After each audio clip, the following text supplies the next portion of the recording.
pire que le présent, que le présent de leurs parents certainement quand ils étaient jeunes. C'est une vérité. Mais aujourd'hui, la question, c'est sur quoi débouche ce mouvement. Sincèrement, je ne pense pas que les salariés attendent du Parti socialiste ou du Parti communiste un quelconque geste ou une quelconque reprise. C'est-à-dire que je crois qu'il ne faut pas les instrumentaliser. Ils étaient dans la rue pour dire, voilà, un ras-le-bol, et pour dire en tout cas qu'ils ont besoin de volontarisme. Et aujourd'hui, ce que le gouvernement fait pour le pouvoir d'achat, avec ses primes, avec aussi pour l'emploi, on essaie de préserver, et puis avec ses plans, par exemple 5 milliards d'euros pour Airbus, avec bientôt un plan pour l'industrie automobile, eh bien tout ça fait qu'il y a un vrai mouvement fort. Et moi je ne pense pas que les gens se disent, si ça avait été Ségolène Royal, candidate que vous avez soutenue, ça aurait été mieux. Je crois qu'aujourd'hui, les salariés disent, on n'a pas envie de payer les pots cassés pour quelques pourris qui ont fait pourrir ce système. Voilà ce qu'ils ont dit. Et nous, et moi je vais vous dire, vous savez, l'un des 5 points de revendication aujourd'hui, c'était refonder le capitalisme. Eh bien, le président de la République à Toulon, dès le mois de septembre, il l'avait dit, on va refonder le capitalisme, on va faire un capitalisme d'entrepreneurs. Et moi je dis à l'ensemble des jeunes qui nous regardent aujourd'hui, face à ce monde qui s'écroule, c'est à nous jeunes de le reconstruire, c'est à nous jeunes d'être autonomes au lycée, autonomes dans une université où enfin on a un emploi,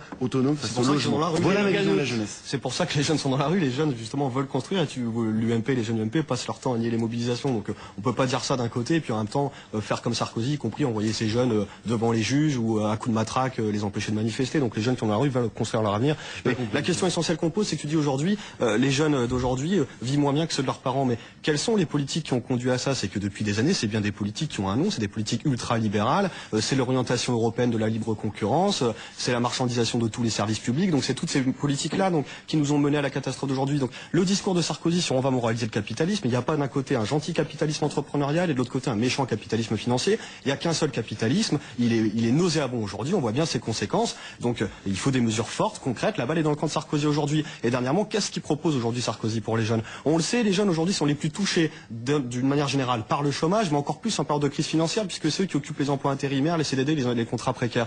Aujourd'hui, par exemple, avec les jeunes communistes, on propose une allocation d'accès au premier emploi pour sécuriser l'arrivée dans la vie active des jeunes, qui ne soient pas obligés d'accepter n'importe quel emploi sous-payé pour être de la véritable chair à patron, ce qu'on voulait nous faire accentuer, le gouvernement voulait faire encore accentuer avec le CPE. Aujourd'hui, qu'est-ce que dit Sarkozy par exemple là-dessus? Parce que c'est bien beau de dire les jeunes aujourd'hui, ils ont des difficultés. Mais la droite est au pouvoir depuis 2002. La droite est au pouvoir depuis 2002, et depuis 2002, la situation des jeunes n'a fait que se dégrader dans ce pays, et tous les jeunes sont dans la rue. Et Sarkozy reste. Croyez vraiment que les jeunes Damien Abad, souvent le nouveau centre se targue d'être un peu la conscience sociale de la majorité parlementaire, en tout cas gouvernementale.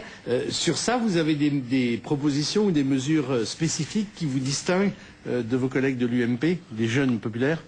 Oui, je crois qu'effectivement, alors d'abord pour revenir sur le point précédent, effectivement tous les jeunes ne sont pas dans la rue aujourd'hui, ça c'est le premier point. Deuxième point, je crois qu'effectivement il faut une politique qui renforce l'autonomie des jeunes et qui leur permette de faire face à cette crise, parce que dans une crise, en général, ce sont toujours les plus fragilisés, effectivement ce sont les jeunes, effectivement je suis d'accord avec ça.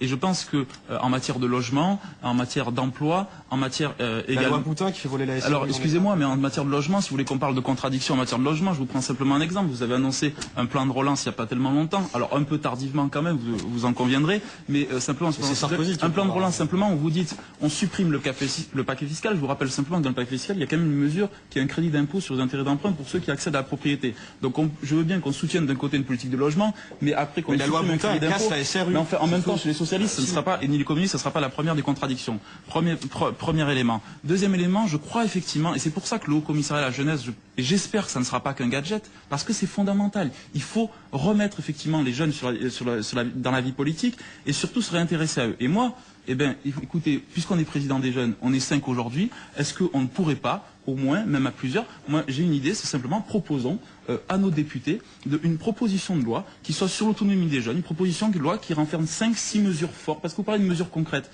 Moi je veux bien, mais les mesures concrètes aujourd'hui, on les a pas. Donc moi je vous propose, on peut défendre un projet de loi sur 4-5 mesures fortes, concrètes, qui aident les jeunes à sortir de la crise. Et là, au moins, on sera dans la proposition, on ne sera pas dans l'incantation, on ne sera pas dans l'immobilisme. Je viens de proposer.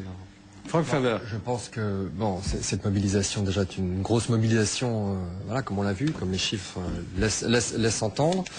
Sur la jeunesse, on a la seule solution qu'on propose à la jeunesse actuellement, c'est la nomination d'un haut commissaire. Bon, Bon, très bien.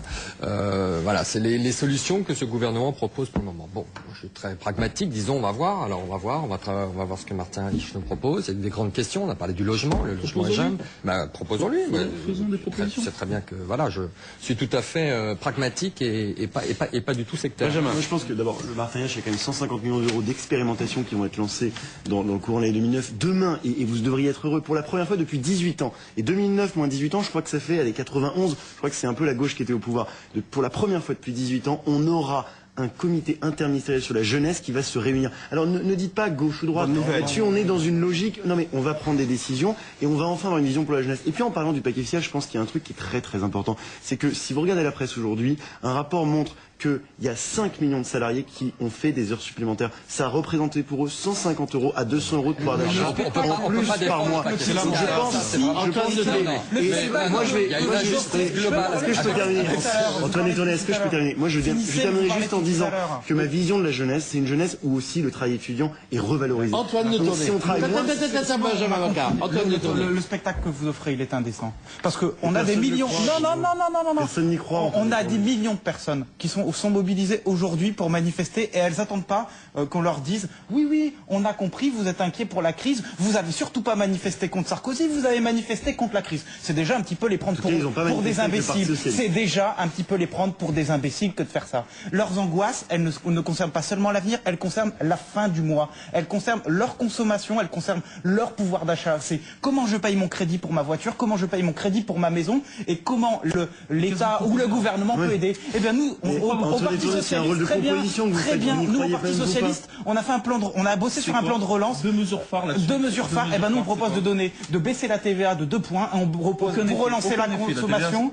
Arrêtez avec vos leçons d'économie. Vous n'en avez pas donné vu l'efficacité de vos politiques économiques. Et la deuxième mesure qu'on propose, c'est de donner 500 € à chaque Français en 2 fois pour relancer la consommation. Parce que les entrepreneurs auxquels vous proposez d'aider à investir, eh ben ils n'investiront pas parce que pour investir un entrepreneur, il a besoin de carnets de commandes remplis. Et quant aux jeunes, et les remplir, c'est la consommation. Et quant aux jeunes, vous faites le beau en expliquant qu'il y a 150 millions d'euros pour le Haut Commissariat à la jeunesse. Mais c'est 150 millions d'euros qui avaient été supprimés et qui étaient prévus pour les associations auparavant. Donc s'il vous plaît, je veux bien que vous réfléchissiez, mais ayez un petit peu de décence. Et ayez la décence de dire que vous n'avez pas toutes les solutions, que le paquet fiscal proposait des heures supplémentaires quand les salariés sont au chômage technique, c'est indécent et se moquer d'eux. Et ayez un peu de modestie et d'humilité et étudiez aussi les propositions que fait le Parti Socialiste. Oui, alors moi je suis quand même assez révolté. On ne peut pas se glorifier du paquet fiscal, ça c'est quand même une aberration.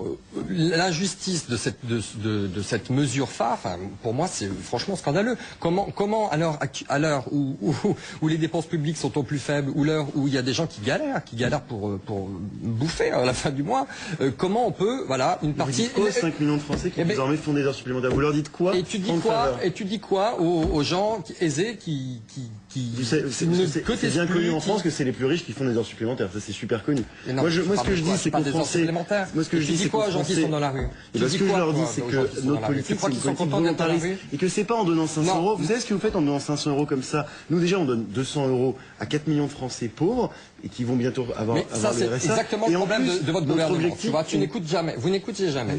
Tu passes de réforme en réforme et vous n'écoutez jamais. Comment peut-tu toucher le RSA alors que le chômage augmente? C'est quoi cette hérésie? Ça veut rien dire. Ça veut rien dire. Le RSA, c'est quand on est au RMI et qu'on trouve un boulot. Mais comment on va trouver un boulot quand il va y avoir 10% de chômeurs fin 2009? Arrêtez de vous moquer du monde. Là encore, vous balancez des chiffres incantatoires. Mais non, c'est vous qui balancez des chiffres incantatoires. Depuis tout à l'heure, vous nous ressassez vos 4 millions de personnes parce que ça vous donne bonne conscience. Non, parce que notre idée... Dans les faits, ça ne change rien pour les travailleurs pauvres et en particulier les jeunes. Moi, je vais vous dire quelque chose. Ce qui compte aujourd'hui, c'est est-ce qu'on a des réponses? Et aujourd'hui, le plan du gouvernement et certainement d'autres gestes à venir, eh bien ça te fournira des réponses. D'autres gestes à venir, évidemment le plan sur l'automobile, le plan sur l'automobile, les 5 milliards d'euros bientôt pour Airbus, voilà des gestes qui vont aussi aider les sous-traitants. On a globalement un gouvernement qui est hyper volontariste et ça vous pouvez pas nier. Aujourd'hui les Français qui étaient dans la rue, on les a interrogés, ils savent très bien qu'aujourd'hui ils ont un gouvernement. Votre gouvernement navigue complètement qui se bat contre la crise et honnêtement les Français méritent mieux que des divisions. Ils méritent mieux que vous, oui, ça c'est sûr. Ils méritent mieux que des divisions inutiles. Mieux que vous, parce que si le plan du Parti Socialiste était appliqué, la France irait quand même un peu moins mal, peut-être pas mieux, mais un peu moins mal.